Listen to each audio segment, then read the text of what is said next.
प्रिय मित्रों, स्वागत है आपका आपके अपने चैनल स्टडी विद प्रदीप पे। उत्तर प्रदेश अधीनस्थ सेवा चयन आयोग लखनऊ के द्वारा आपकी एक परीक्षा 2021 का नोटिफिकेशन जारी कर दिया गया है, जिसमें पीईटी यानी प्रीलिमिनरी एलिजिबिलिटी टेस्ट, जिसे आप प्रारंभिक अर्हता परीक्षा कहते हैं, का नोटिफिकेशन जारी किया गया है।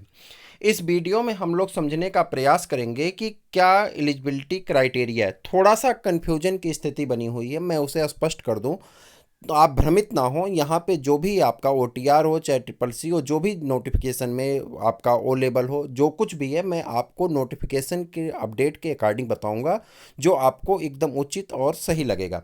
बात करते हैं ऑनलाइन आवेदन आपका 25 मई यानी आज ही की डेट से स्टार्ट कर दिया गया है। ऑनलाइन शुल्क जमा करने की तिथि भी आज से आप अपना रजिस्ट्रेशन भी कर सकते हैं और शुल्क भी जमा कर सकते हैं। यदि मैं बात करूं तो आपको मैं बताऊंगा आज से अपने मोबाइल से कैसे आप अपना फॉर्म भर सकते हैं। सारी जानकारी आपको एक करते हुए आपको दिखाया जाएगा कि आप अपना मोबाइल से आवेदन कर सकते हैं। रजिस्ट्रेशन, फीस सबमिट तथा अपना फॉर्म सबमिट, बस उसके लिए एक छोटी सी क्राइटेरिया होती है कि आपका फ़ोटो और सिग्नेचर आपके ईमेल पे होना चाहिए। ठीक है, आप अपने मोबाइल से अपना फॉर्म भर सकते हैं। बाकी चीज़ें एक कोविड-19 में देखते हुए ऐसा किया जा रहा है, मैं आपको बताऊंगा, वो एक सेकेंडरी मैटर। दूसरी चीज़ें हम बात करें यहाँ पे कि आपकी पीईटी की जो क्लास है वह क्लास बहुत जल्दी स्टार्ट की जाएगी, जिसमें आपको free classes, practice paper, model paper, ठीक है, उसके बाद आपको नोट्स, ये सारी चीज़ें आपको फ्री में प्रोवाइड कराई जाएंगी, जिसके लिए आपको चैनल को सब्सक्राइब करना होगा। और नीचे एक नंबर दिया गया डिस्क्रिप्शन में 8004109989, ये नंबर है, व्हाट्सअप नंबर है। इस नंबर पे आप व्हाट्सअप करेंगे और नीचे अपना नाम और पीईटी लिख करके, जैसे आपका नाम जो भी होगा, नाम लिख करके और पीईटी लिख करके आप व्हाट्सअप कर देंगे, जिससे आपको व्हाट्सअप ग्रुप में जोड़ दिया जाएगा। जो भी वीडियोज होंगे, जो भी अपडेट होगी, आपको बता दीजिएगा, जो आपके लिए पूर्णतः फ्री है। अब बात करते हैं यहाँ पे एलिजिबिलिटी क्राइटेरिया के। ठीक है, ये आपका पीडीएफ आप जहाँ चाहेंगे वहाँ मिल जाएगा, यूपीटीपीएससी की साइट पे भी मिल जाएगा और सरकारी रिजल्ट पे भी अवेलेबल है, वहाँ से पा सकते हैं। बात करते हैं शैक्षिक अर्हता की, डायरेक्ट हम लोग अर्हता पे चलेंगे। तो प्रारंभिक अर्हता परीक्षा की अनिवार्यता, ठीक, इसको छोड़ देते हैं। बार बार पेपर कराने से छुट्टी पाने के लिए ऐसा किया जा रहा है, ये सब चीज़ें। शैक्षिक अर्हता जो मेन मुद्दा हमारा है, वहाँ पाते हैं एलिजिबिलिटी क्राइटेरिया क्या होती है। ठीक है, कह रहा प्रारंभिक अर्हता परीक्षा में हाई स्कूल या समकक्ष अथवा उससे उच्च शैक्षिक अर्हता धारित करने वाले अभ्यर्थी आवेदन कर सकते हैं।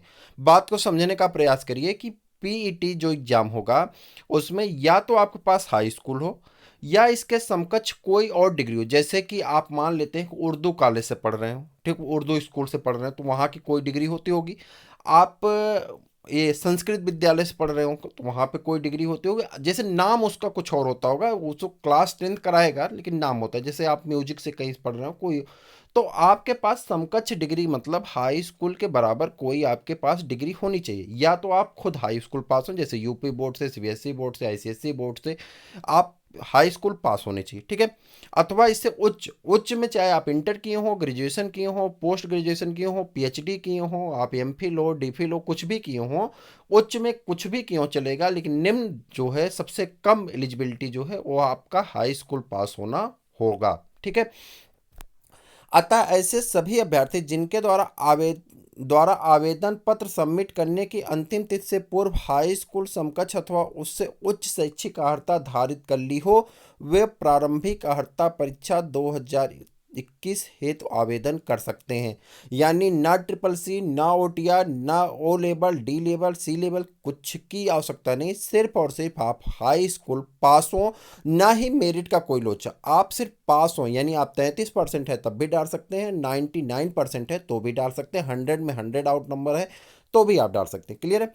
उल्लेखनीय है कि अर्हता परीक्षा के उपरांत विभिन्न विभागों से विभिन्न प्रकार के संगत पद के अधियाचन या सेवा नियमावली के अनुसार ही विज्ञापन जारी किया जाएगा। जैसे मान लेते हैं कि आप किसी विभाग में क्लर्क पद पे जो आपका फॉर्म आता है पीईटी के बाद, जब आपका क्लर्क पद पे फॉर्म होगा तो उस क्लर्क पद के लिए वहाँ पे दिया रहेगा कि आपको ट्रिपल सी पास होना जरूरी है, आपको टंकण परीक्षा देनी जरूरी है, आपको क्या कहते हैं कंप्यूटर नॉलेज होना जरूरी। तो उसके लिए आपको मेंस में वो सबकी जांच की जाएगी, उसके लिए मेंस में आपसे जो भी मांगा जाएगा वो होगा। लेकिन प्रेजेंट टाइम में आपको किसी प्रकार का लोचा नहीं। अगर आप हाई स्कूल पास हैं तो आप कर लीजिए। जैसे उसके बाद आप कलर में जाना चाहते हैं या आप कोई ऐसा पेपर देना चाहते हैं जिस पेपर में फिजिकल होता है, वो फिजिकल टेस्ट होता है, तो आपको फिजिकल देना पड़ेगा। जिसमें आपके मान लेते हैं स्क्रीनिंग टेस्ट कुछ होता होगा तो वो भी देना पड़ेगा, जैसे बोरिंग और अगला है या जेई वगैरह में है तो उसमें आपका, ठीक है। तो यहाँ पे आपके जैसे आईटीआई वगैरह बोरिंग उसमें ट्यूबवेल ऑपरेटर वगैरह मांगते हैं तो वहाँ पे आपको हो सकता है आईटीआई अनिवार्य हो, लेकिन अभी इसकी कोई अनिवार्यता नहीं, ना तो आईटीआई ना तो आपका क्या कहते हैं ट्रिपल सी, इस तरह की कोई अनिवार्यता नहीं। सिर्फ और सिर्फ क्या है, हाई स्कूल पास होना जरूरी है। क्लियर हो गया? मुझे लग रहा है कि आप अच्छी तरह से इस बात को समझ गए होंगे। ठीक है, अब आगे बढ़ जाए।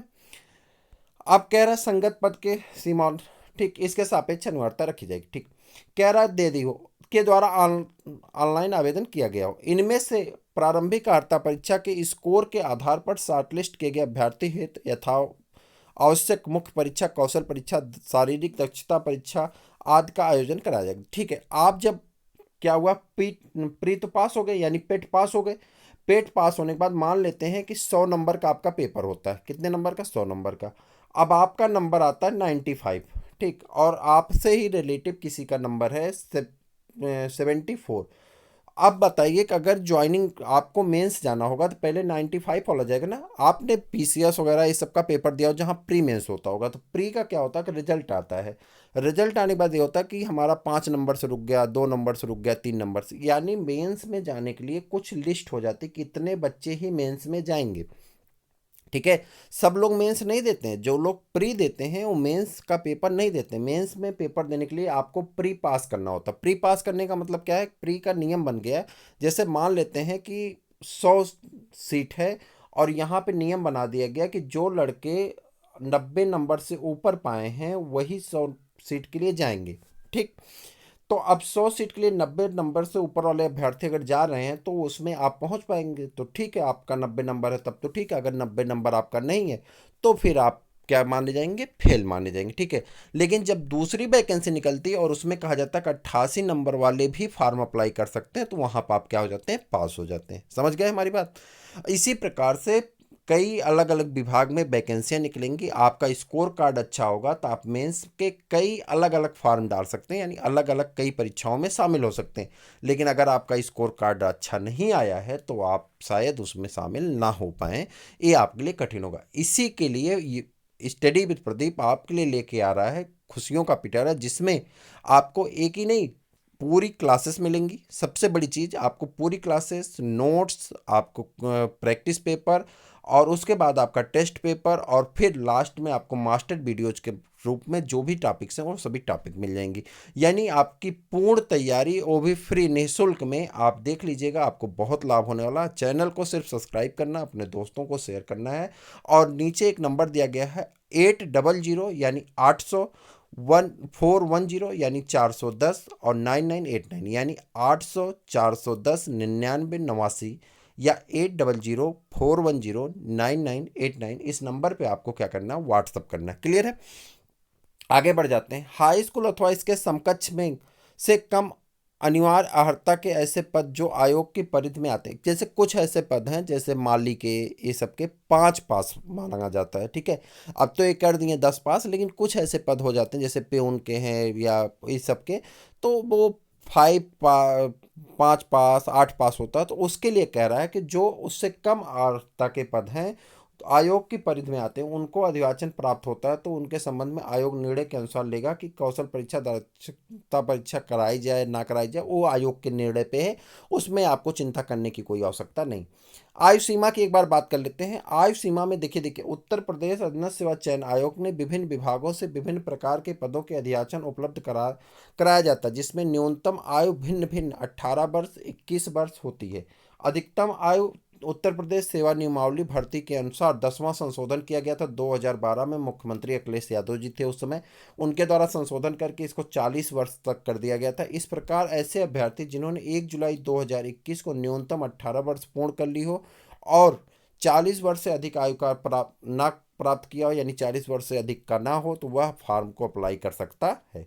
ठीक है, तो आपको एक काम करना है, चैनल को सब्सक्राइब करना, अपने दोस्तों को शेयर करना। और यहाँ पे बहुत सारी चीज़ें दी गई, जैसे कि कुछ लोगों को छूट दिया जाता है आरक्षण के हिसाब से एज में, तो भी चीज़ें यहाँ पे मान्य हैं। तो वो सब चीज़ें आप जानते हैं, वहाँ से डाउनलोड के पढ़ लेंगे। जो आपके लिए सबसे बड़ी कन्फ्यूजन की चीज़ें थी वो आपकी क्लियर हो गई। आप आराम से फॉर्म डालिए। Syllabus, best book, practice paper, सारी चीज़ें हम एक एक वीडियोज़ के माध्यम से आप तक पहुँचा देंगे। आपको उसको पढ़ के समझ के अच्छा लगेगा। मुझे उम्मीद है कि चैनल पे दी गई जानकारी आपको पसंद आई होगी, तो लाइक करिए, अपने दोस्तों को शेयर करिए। फिर मिलेंगे किसी और वीडियो में, तब तक के लिए इजाज़त दीजिए। जय हिंद।